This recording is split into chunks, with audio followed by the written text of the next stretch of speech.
faly miaravantsika mpanaraka ny serasera 3 minitra indray amin'ity arivarivo ity.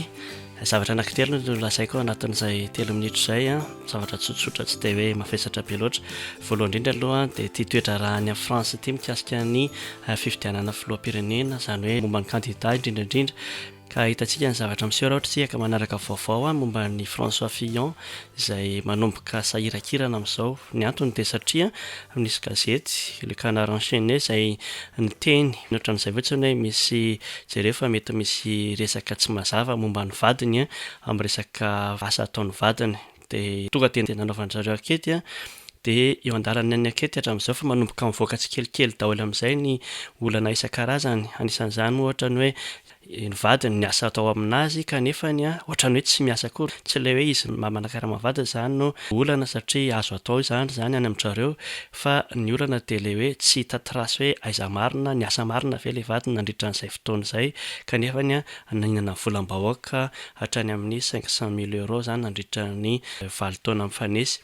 Zavatra ohatran'izany izany, betsaka koa ohatra hoe ny zanany nampiasainy ihany koa nefa mbola tsy avoka, izany hoe tena fototra ao anaty le izany dia hoe rehefa misy candidat filoham-pirenena ny endry-zareo dia tsy azo ekena mihitsy, izany hoe candidat filoham-pirenena mandainga izany, indrindra moa fa ianao miteny hoe zahako tena nisy milaza marina, zahako ny tena olona matotra sy mahitsy.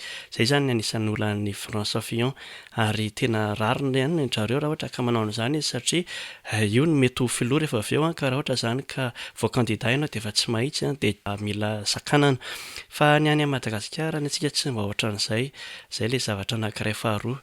Ny any Madagasikara alefa atositosika eo alongany atositosika eo, efa hita fa hoe misy zavatra maloto tamin'nisy candidat fa tsy rarahina tonga eo amin'ny toerana izy dia izay vao tonga saina daholo ny rehetrarehetra, tsy miresaka olona manokana fa miresaka général fotsiny.